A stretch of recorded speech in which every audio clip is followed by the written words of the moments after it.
Hello everyone, welcome back to my channel. तो कैसे हो आप सभी लोग? आई होप अच्छे ही होंगे। एंड आज मैं आपके साथ एक गुड न्यूज़ लेकर आई हूँ। तो क्या आप रेडी हो उस गुड न्यूज़ को सुनने के लिए? ठीक है, रेडी हो, पता चल गया मुझे। देखो, वो गुड न्यूज़ ये है, जैसा कि आपने मुझे बोला कि मैम प्लीज़ 11.2 की एक्सरसाइज मुझे एक्सप्लेन कर दीजिए। मैंने आपको कमेंट बॉक्स में भी मैसेज किया और मैंने वीडियो में भी बताया था कि मैं 11.2 और एंड सून एक्सरसाइज की वीडियोस में नहीं बना पाऊँगी because of miss printing. But आज मैंने अपनी फ्रेंड से सुबह मॉर्निंग में पूछा, क्या गोयल ब्रदर प्रकाशन की बुक है तेरे पास? तो उसने बोला हाँ मेरे पास है। तो मैंने कहा 11.2 की मिस प्रिंटिंग तो नहीं है ना यार, मेरे फ्रेंड्स बोल रहे हैं मुझे वीडियो बनानी पड़ेगी उसके ऊपर, क्योंकि मैं बहुत दिन से कोशिश कर रही थी कि मेरे फ्रेंड्स नाराज़ हो गए मुझसे। वो चाहते थे कि मैं 11.2 की वीडियो बनाऊं पर मैं नहीं बना पा रही। तो इसीलिए आज मैं आई हूँ आपके साथ 11.2 की वीडियो के साथ। ठीक है, बट एक बैड न्यूज़ भी है, मैं 11.3 की वीडियो नहीं बना पाऊँगी क्योंकि 11.3 की उस वाली बुक में भी मिस प्रिंटिंग एंड मैंने स्टेशनरी शॉप पर भी चेक किया, वहाँ पर तो बुक ही नहीं है अवेलेबल, गोयल ब्रदर प्रकाशन। ठीक है, तो इसीलिए बट हाँ 11.2 तो हम स्टडी कर ही सकते हैं, 11.3 देखेंगे आगे। ठीक है, तो शुरू करते हैं। और 11.2 में हम कुछ एक नई चीज़ पढ़ने वाले हैं, जैसा कि 11.1 में, जो कि आपने अगर नहीं देखी तो लिंक डिस्क्रिप्शन में गिवन है, आप क्लिक कर कर देख सकते हो इस वीडियो के बाद। ठीक है, तो जैसा कि 11.1 में हमने क्या पढ़ा था, अबाउट डायरेक्ट वेरिएशन। ठीक है, डायरेक्ट वेरिएशन। तो हमने डायरेक्ट वेरिएशन में क्या पढ़ा कि अगर एक चीज़ ऊपर जा रही है तो दूसरी चीज़ भी नहीं ऊपर जा रही है, एक चीज़ नीचे जा रही है तो दूसरी चीज़ भी नीचे जा रही है, हमने ये पढ़ा था, है ना। पर चैप्टर का नाम क्या है? Direct and indirect variation. ठीक है, अब हमने डायरेक्ट वेरिएशन तो पढ़ लिया कि अगर एक चीज़ ऊपर जा रही है तो दूसरी चीज़ भी ऊपर जा रही है, अगर एक चीज़ नीचे आ रही है तो दूसरी चीज़ भी नीचे आ रही है। अब हम पढ़ेंगे इनडायरेक्ट वेरिएशन की, क्योंकि मैंने लास्ट वीडियो में भी बोला था आपको सिर्फ और सिर्फ डायरेक्ट वेरिएशन पर फोकस करना है, आप इनडायरेक्ट वेरिएशन को बिल्कुल भूल जाओ, है ना। तो जस्ट यही है, इस वाली एक्सरसाइज में हम पढ़ेंगे अबाउट ओनली इनडायरेक्ट वेरिएशन। ये आपको जो येस नो दिख रहे हैं ना, ये इनको इग्नोर करना।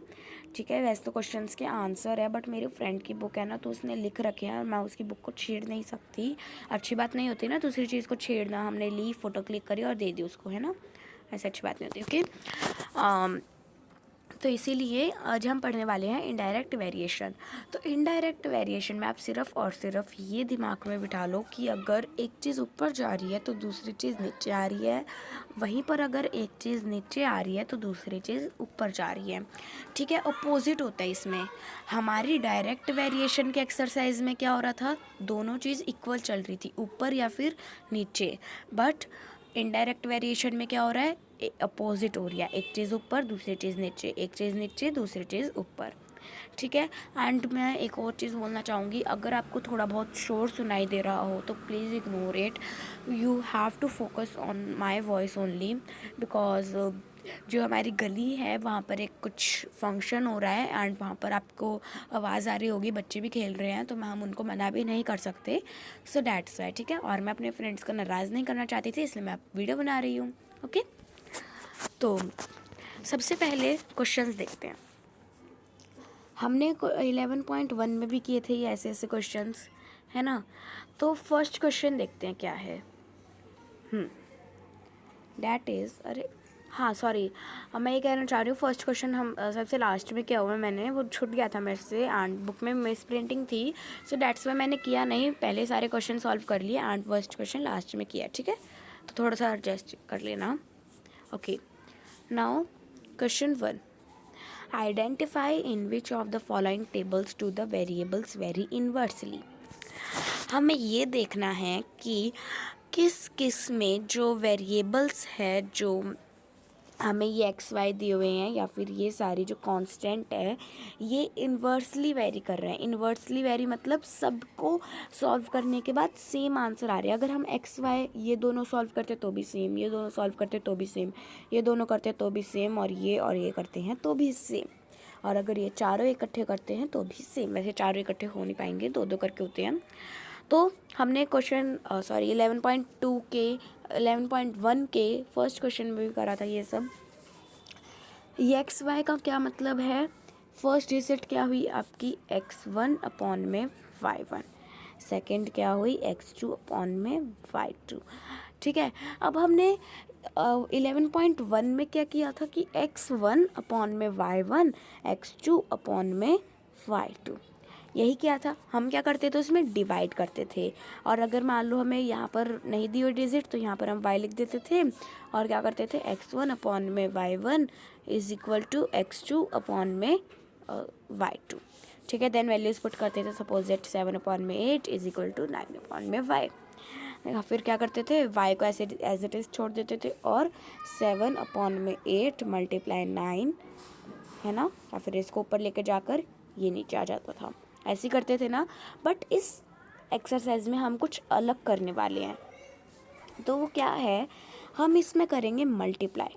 डिवाइड को आप बिल्कुल भूल जाना, डिवाइड को अपने माइंड में मत रखो इस एक्सरसाइज के लिए। इसमें सिर्फ और सिर्फ आपको मल्टीप्लिकेशन को अपने माइंड में रखना है। ठीक है, मल्टीप्लिकेशन। अब वो क्या करेंगे हम, ये क्या हुई आपकी 2 अपॉन में 12 x1 इंटू y1। मैंने बताया ये चाहे आपको डिवाइड में दी हुई, प्लस में, माइनस में, किसी भी ऑपरेशन में दी हुई, पर आपको सॉल्व इसको मल्टीप्लाई में ही करना है। ठीक है, तो ये क्या हुई आपकी x1 इंटू y1, देन ये हुई x2 इंटू y2, देन ये हुई x3 इंटू y3, एंड ये last one is your x4 into y4। यही हुई। तो अब हम दो दो करके सॉल्व करेंगे ताकि आपको भी कन्फ्यूजन ना हो और अच्छे से समझ भी आ जाए। तो हमें सबसे पहले हम करेंगे x1 इंटू y1 और x2 इंटू y2। ठीक है, देन क्या करेंगे हम x3 into y3 and then x4 into y4। अगर इन चारों को सॉल्व करने के बाद आपके चारों के ही वेरिएबल्स के आंसर सेम आते हैं तो आप यस लिख दोगे, अलग अलग आते हैं तो आप नो लिख दोगे, सिंपल। ठीक है, तो सबसे पहले करते हैं x1 और y1 को सॉल्व, और देन x2 इंटू y2 को सॉल्व। x1 और y1 की वैल्यू हम आपको क्या दी हुई है 2 अपॉन में 12। तो क्या करोगे 2 इंटू 12, क्योंकि हमने क्या लिखा था x1 इंटू y1, अरे यार y1। ठीक है, यही लिखा था हमने। तो 2 इंटू 12 क्या है आपका x1 इंटू y1 है, ये हमने पढ़ा अभी। तो 2 इंटू 12 को जब आप मल्टीप्लाई करते हो तो क्या आपको क्या मिलता है 24 मिलता है। ऐसे ही x2 इंटू y2। ठीक है, x2 इंटू y2 मतलब x2 और y2 आपको क्या दिया हुआ है 3 अपॉन में 8, यानी कि 3 इंटू 8। ठीक है, 3 इंटू 8 क्या होता है 24 होता है। चलो भाई, अब हमें इतना तो पता चल गया कि x1 और y1 जो है वो वेरी इन्वर्सली कर रहे हैं। ठीक है, इन्वर्सली वेरी कर रहे हैं। अब हम देखते हैं क्या x3 अपॉन में y3 और x4 अपॉन में y4 भी वेरी कर रहे हैं क्या। अगर ये दोनों भी कर रहे होंगे x1 इंटू y1 और x2 इंटू y2 के, तो यानी कि यहाँ पर हम क्या लिख देंगे बड़ा सा यस। ठीक है, तो यहाँ पर x3 इंटू y3 की आपको वैल्यूज़ दी हुई है 16 मल्टीप्लाई 1.5। ठीक है, और x4 इंटू y4 की वैल्यू आपको दी हुई है 32 मल्टीप्लाई 0.75। डोंट वरी, आपने मल्टीप्लाई पॉइंट वाले मल्टीप्लाई करे हुए हैं तो आपको इसमें भी कोई दिक्कत नहीं आनी चाहिए। ये उड़ के यहाँ चला जाता है एंड ये उड़ के यहाँ आ जाता है, ऐसे ही करते थे ना हम। देन कटिंग करते थे। पहले हम 16 इंटू 1.5 को सॉल्व करते हैं। ठीक है ना,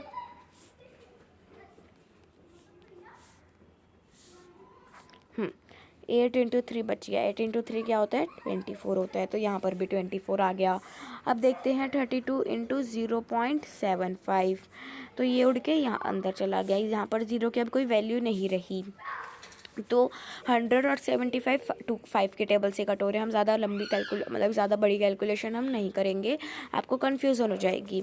यहाँ पर 20 आ गया और यहाँ पर 15 आ गया, ये 4 पे, ये 3 पे, ये 1 पे, ये 8 पे, तो यही यहाँ पर भी 8 इंटू 3 आया यानी कि 24, तो यहाँ पर भी 24 आ गया, यानी कि x1 into y1 is equal to 24, x2 into y2 is equal to 24, x3 into y3 is equal to 24, x4 into y4 is equal to 24।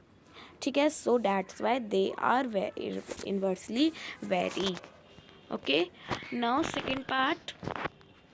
तो सेकेंड पार्ट क्या है, हमें वैल्यूज़ दी हुई है जैसे फर्स्ट क्वेश्चन पार्ट में दी हुई थी एक्स वाई एंड देन सारी वैल्यूज़, तो इनको ऐसे ही सॉल्व करेंगे जैसे हमने फर्स्ट क्वेश्चन में किया था। x1 into y1 is equal to x2 into y2, then x3 into y3 is equal to x4 into y4। ठीक है, ऐसे ही सॉल्व करेंगे। और जब हमने x1 इंटू y1 को सॉल्व किया तो आपके पास आता है 280, और जब आपने x2 इंटू y2 को सॉल्व किया तो आपके पास आता है 157.5। Okay, then x3 into y3 जब आप सॉल्व करते हो तो आपको मिलता है 2117.5। x4 इंटू y4 को सॉल्व करते हो तो 3720। अब आपने इस क्वेश्चन में ये नोटिस किया कि हमने x1 into y1, x2 into y2, x3 wait a minute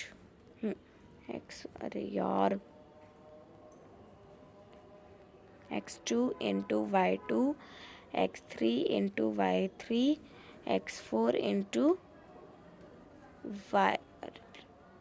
y4, तो ये इन सब के आंसर जो है वो अलग अलग आ रहे हैं, है ना।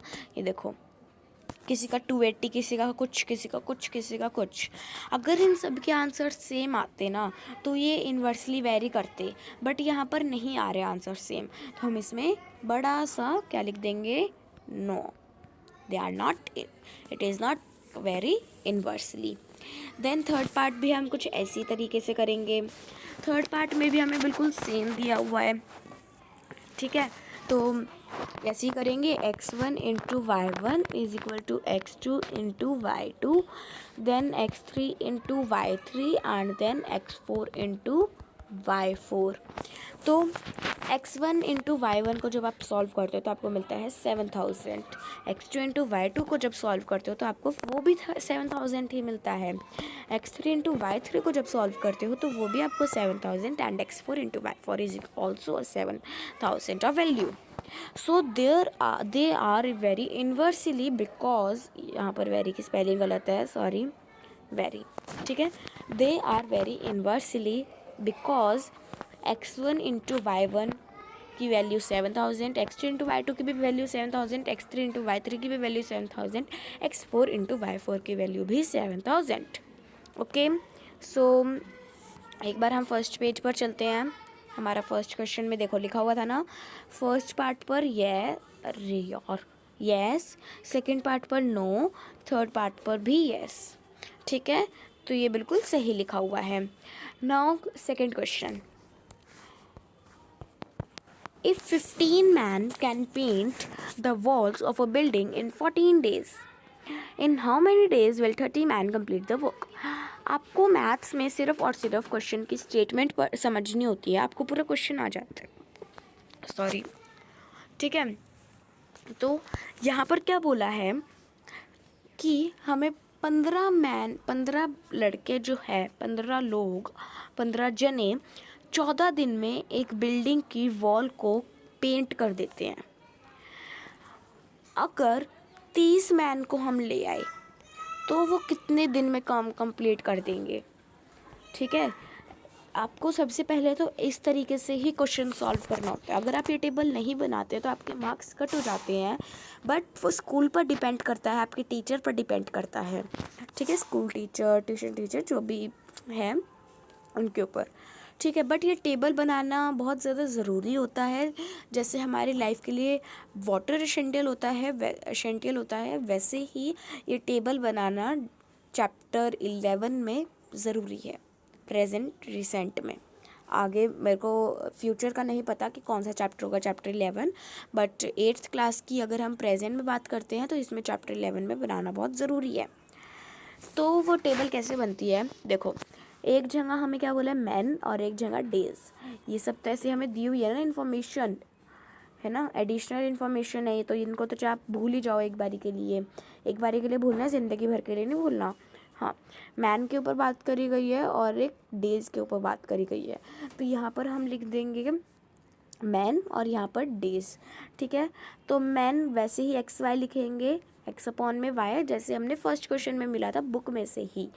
तो मैन कितने हैं 15, वो कितने दिनों में कंप्लीट करते हैं 14 दिनों में। अगर वही 30 आदमी को ले आए तो वो कितने दिन में कंप्लीट करेंगे, यहाँ पर क्या लिख देंगे y2, जैसे हम 11.1 में करते थे।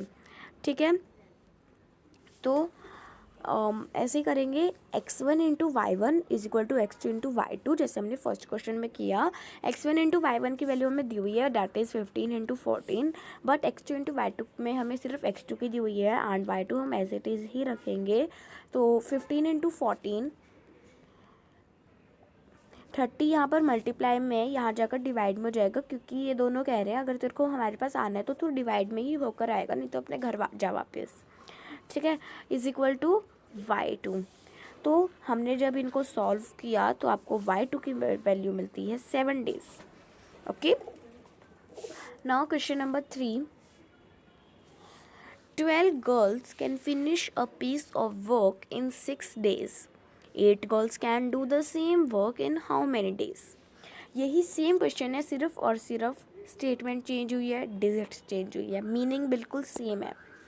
12 लड़कियां एक काम को 6 दिन में कंप्लीट करती है, अगर वहीं पर हम 8 लड़कियां कर दे तो वो काम कितने दिनों में कंप्लीट होगा। अरे हाँ, आपने अभी तक जितने भी आपने क्वेश्चंस करे उसमें एक चीज़ नोटिस करी, आप सेकंड क्वेश्चन को ही हम ले लेते दोबारा एक बारी के लिए।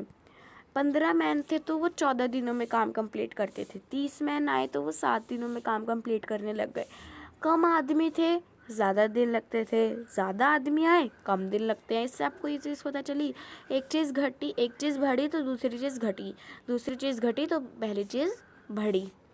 ये चीज़ हो रही है ना इन सब में, तो इसे हम क्या कहेंगे, इनडायरेक्ट वेरिएशन।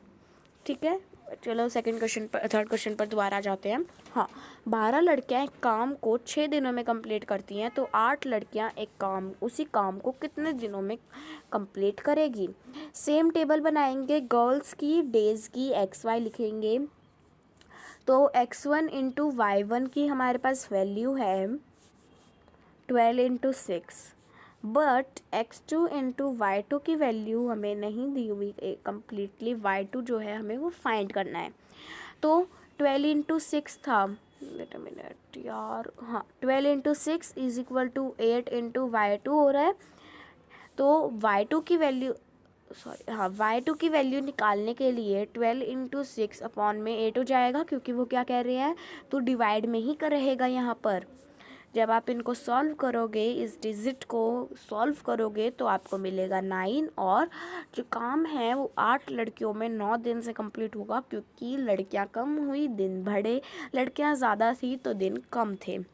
ठीक है, नाउ देखो 8 girls take 9 days to complete the work.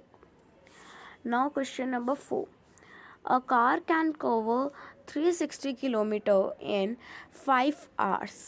What should be the speed of the car if it has to cover the same distance in 4 hours? तो ये देखो, इसमें आपको दो चीज़ फाइंड करनी है। आप ध्यान से सुनना एक बार स्टेटमेंट, क्वेश्चन की हिंदी। जो कार है वो 360 किलोमीटर 5 घंटे में डिस्टेंस को कवर कर लेती है। कार को कितनी स्पीड चाहिए होगी अगर उसको सेम डिस्टेंस कवर करना है 4 घंटे में। अगर मैं बोल दूं भाई तुझे वहाँ पर जो कि 360 किलोमीटर का रास्ता है, तुझे 5 घंटे में पहुँचना ही पहुँचना है, 4 घंटे में पहुँचना ही पहुँचना है, तो आपकी कार की कितनी स्पीड होगी जो आपको पहुँचा देगी। ठीक है। इसमें हमें क्या करना है, दो चीज़ें फाइंड करनी है, एक तो टाइम भी, सॉरी स्पीड भी, और स्पीड फाइंड करनी है एक तो, और क्या फाइंड करना है, डिस्टेंस। ठीक है। तो देखो, तो स्पीड का फॉर्मूला आपको पता है, नहीं पता तो ठीक है, अगर पता है तो रिवाइज हो जाएगा। स्पीड का एक फॉर्मूला होता है स्पीड फाइंड करने का, दैट इज डिस्टेंस अपॉन में टाइम। ठीक है, हमें स्पीड फाइंड करनी है बट हमें डिस्टेंस और टाइम तो पता ही है। देखो डिस्टेंस कितना था आपका 360 किलोमीटर और टाइम था 5 आवर्स, तो वही करेंगे 360 अपॉन में 5 to find our speed that will cover in 4 hours. तो 360 अपॉन में 5 यानी 1, और ये गया आपका 7 पे और 2 पे, यानी आपकी जो स्पीड है वो कितनी होगी, 72। ठीक है, आपको स्पीड पता चल गई अब आपकी कि स्पीड कितनी है। तो वही टेबल बनाएंगे, स्पीड अपॉन में time and X Y, 72 upon में 5 और x2 अपॉन में 4। बट यहाँ पर x2 नहीं आएगा, यहाँ पर क्या आएगा आपका 72। ठीक है, सॉरी डिस्टेंस तो फाइंड करना है ना, तो x2 आएगा, यस यस राइट लिखा है यहाँ पर। हाँ, तो वही करेंगे, x1 into y1 is equal to x2 into y2। तो x1 इंटू y1 की वैल्यू क्या है, 72 अपॉन में 5, और x2 इंटू y2 की वैल्यू क्या है, x2 इंटू 4। ठीक है, तो 72 इंटू 5 अपॉन में 4, यानी कि इसको कट आउट करते हैं, 1 1 और ये गया 2 पे, तो 18 इंटू 5 आपको करना पड़ेगा, एंड 18 इंटू 5 इज़ 90। तो 90 किलोमीटर जो आपका वो डिस्टेंस होगा, और 72 स्पीड। बट उसमें स्पीड हमें बोली नहीं गई थी निकालने के लिए, बट हमें निकालनी पड़ी to find our distance. Okay, आप स्पीड के बिना डिस्टेंस नहीं फाइंड कर सकते, ये बात हमेशा याद रखना। Okay, now question number 5। So question number 5 क्या कह रहा है, 5 pipes can fill a tank in 80 minutes. How long it will take to fill the tank if 8 pipes are used? तो इसमें भी यही बोला गया है, 5 पाइप एक टैंक को भर देती है 80 मिनट में। अगर 5 पाइप के जगह हम 8 पाइप ले आए तो वो कितने मिनट में उस टैंक को भर देगी, उसी सेम टैंक को, ना टैंक छोटा हुआ ना ही टैंक बड़ा हुआ। सेम टेबल बनाएंगे, टेबल में पाइप्स और मिनट्स लिखेंगे एक्स वाई, एंड पाइप्स 5 थी तो 80 मिनट्स लगते थे, अगर पाइप 8 हो जाएगी तो मिनट्स कितने लगेंगे, that is called y2। Okay, now same method x1 into y1 is equal to x2 into y2। x1 into y1 क्या है हमारा 5 into 80, and x2 into y2 क्या है हमारा 8 into y2। For finding y2 we will do 5 into 80 upon में 8 is equal to y2।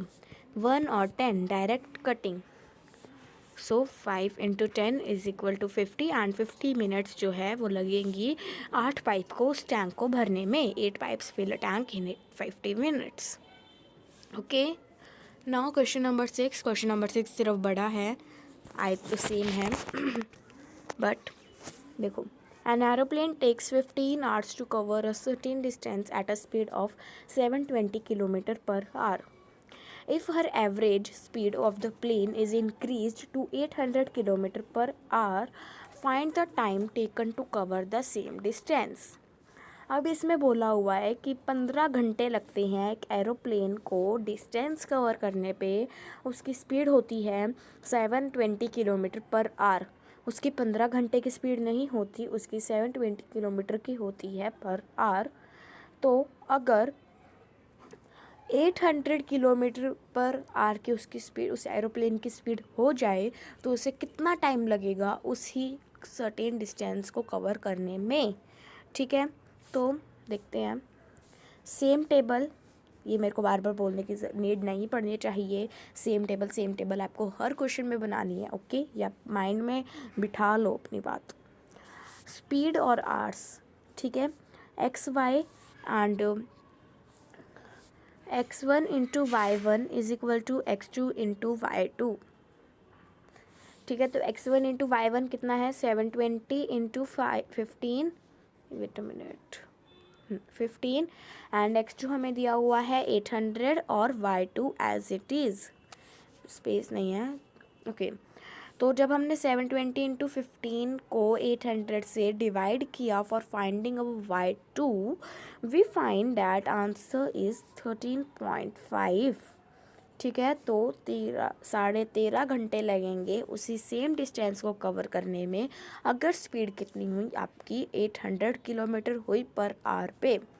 ठीक है, now question number 7, ये थोड़ा सा ट्रिकी है तो इसको आप एक बार हटा दो ये वाले पार्ट को। ओके और स्कूल हॉस्टल, इस क्वेश्चन को ना बहुत ध्यान से सुनना, बिल्कुल इस क्वेश्चन पर ही ध्यान रखना।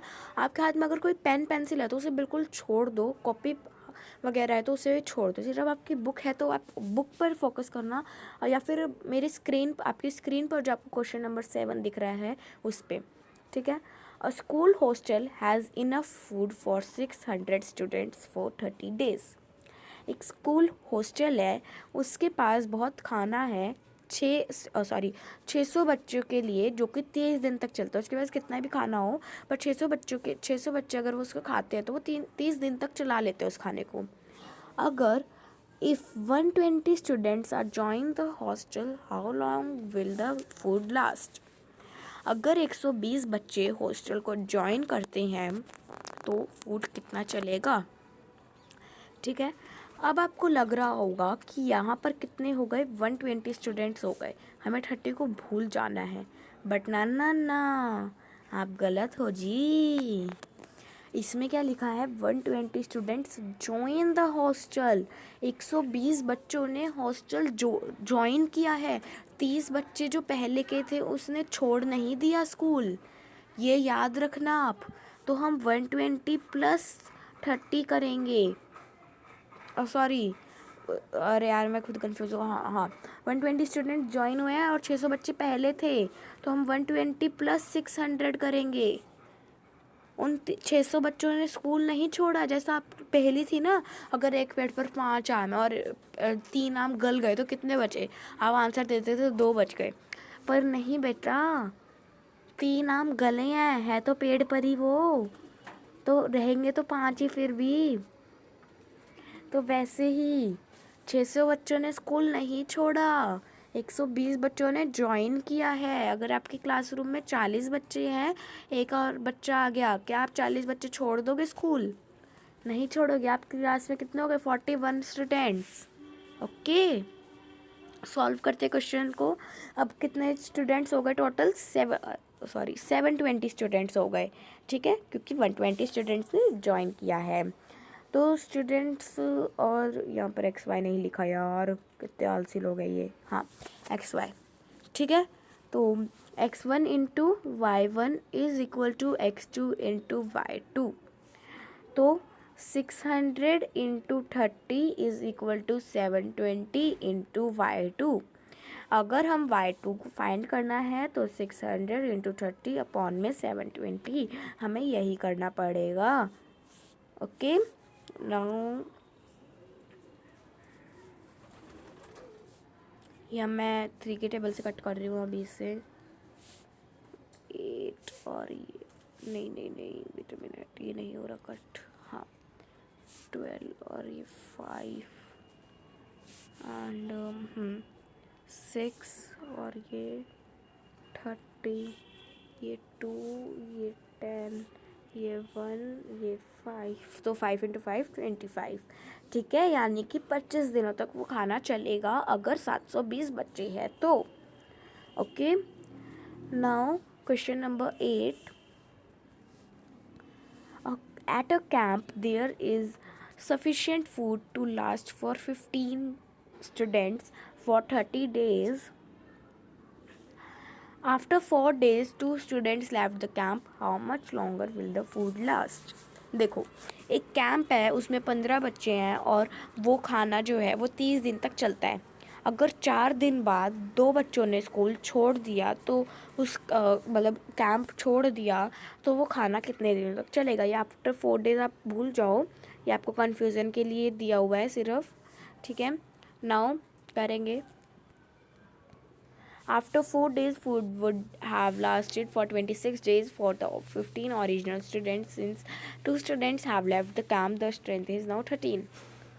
ठीक है, तो यहाँ पर यही दिया हुआ है हमें कि एक 26 दिनों तक चलता था। अगर 30 दिन थे, 2 बच्चों ने छोड़ा, एक बच्चा अगर 2 दिन के लिए करता है उसका खाना, क्योंकि 15 थे ना, तो 26 हो गए, फिर 26 दिनों तक चलेगा।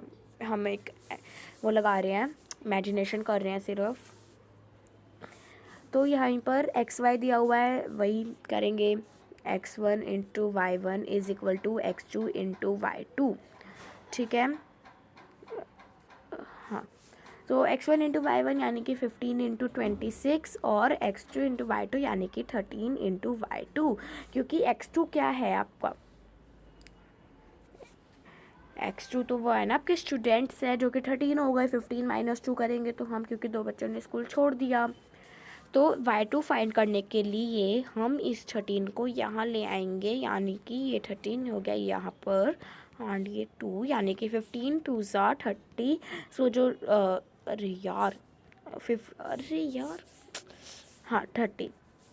ठीक है, तो the food will last for 30 days for 13 students. 13 बच्चे जो है वो 30 दिन तक उस खाने को चला लेंगे। यानी कि हमें इससे ये पता चलता है कि वो 13 बच्चे ज़्यादा भुक्खड़ नहीं हैं।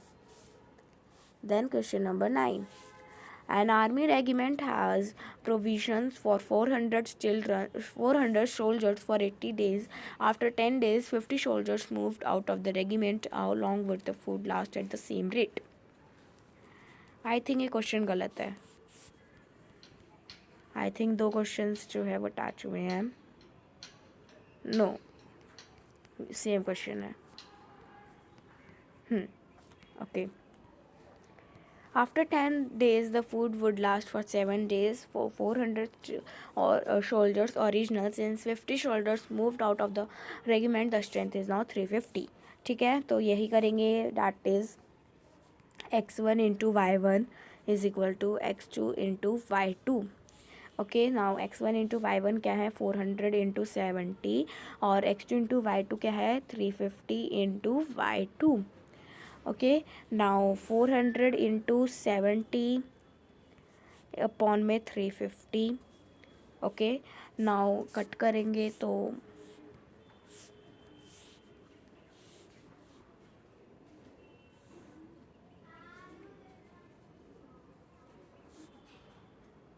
80। ठीक है, सीधे सा वो है कि 80 दिनों तक खाना चलेगा। 50 सोल्जर जो है, मतलब कि अगर 50 सोल्जर्स जो है वो मूव आउट हो जाते हैं तो। ठीक है, अरे then question number 10, Tony has enough money to buy 12 greeting cards at the rate of rupees 10.50 each. If the cost of the card has increased to rupees 14, how many cards can he buy with the same money? Tony ने 12 greeting cards खरीदे 10.5 रुपये में। अगर उस एक card की cost increase हो जाती है और 14 रुपये हो जाती है, तो वो कितने कार्ड खरीद पाएगा सेम मनी में? ठीक है,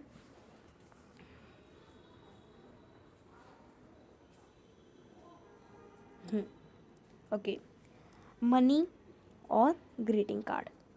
ठीक है, नाउ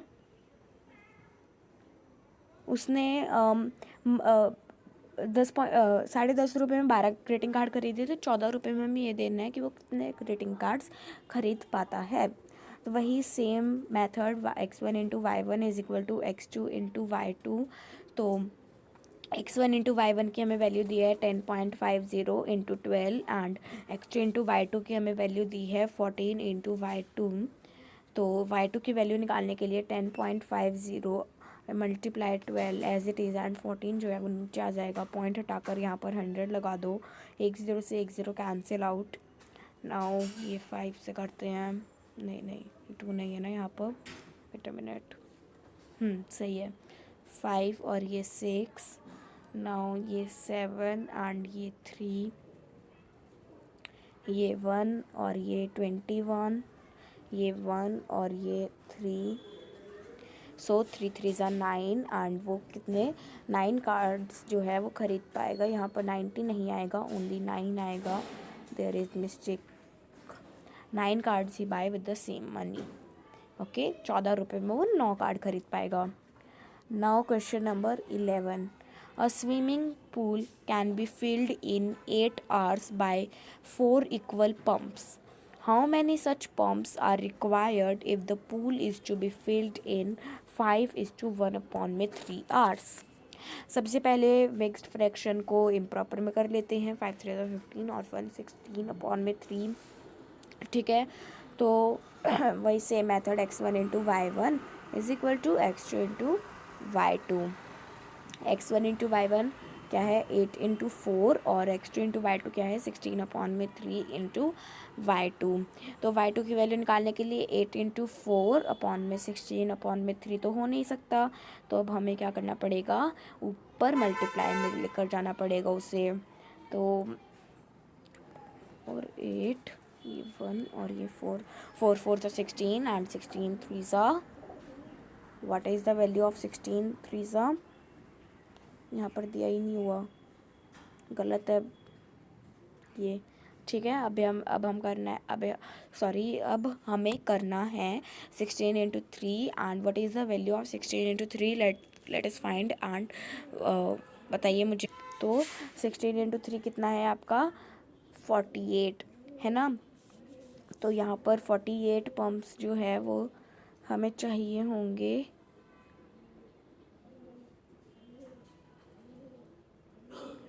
यस 48 आएगा यहाँ पर। Okay, now question number 12।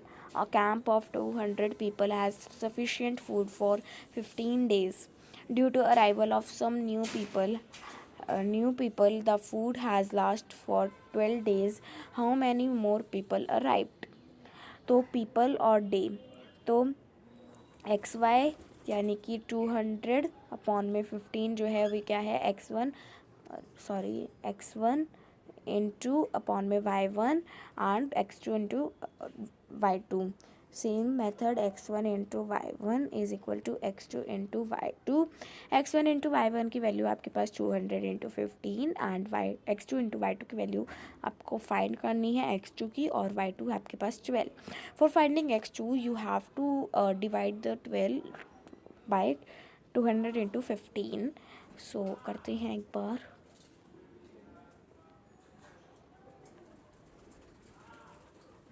हम्म 55 ज़ा दैट इज़ 250 और 250 लोग हमें चाहिए। ओके, नाउ ये हमारी एक्सरसाइज हो गई कंप्लीट एंड 12 क्वेश्चन थे। ये क्वेश्चन नंबर 1 है जो हमने स्टार्टिंग में डिस्कस करा था, ये सिर्फ मैंने लास्ट में किया हुआ है। सो इसे दोबारा अगर आपको करना है तो आप मुझे कमेंट बॉक्स में बता देना अगर आपको समझ नहीं आया तो। नहीं तो हम हमारी 11.3 की मैं वीडियो नहीं बना पाऊँगी, I am really sorry. And हाँ, ये फाइनल है, वो उसकी वीडियो नहीं बन पाएगी।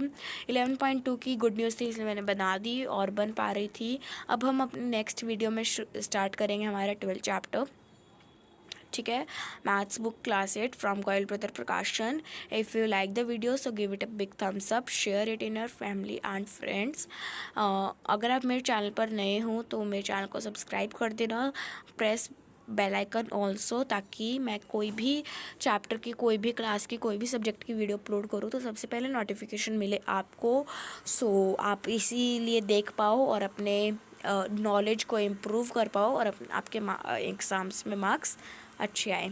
ठीक है, सो तब तक के लिए आप इस एक्सरसाइज को समझिए, इस चैप्टर को समझिए, क्योंकि मेरी तरफ से चैप्टर हुआ आपका कंप्लीट।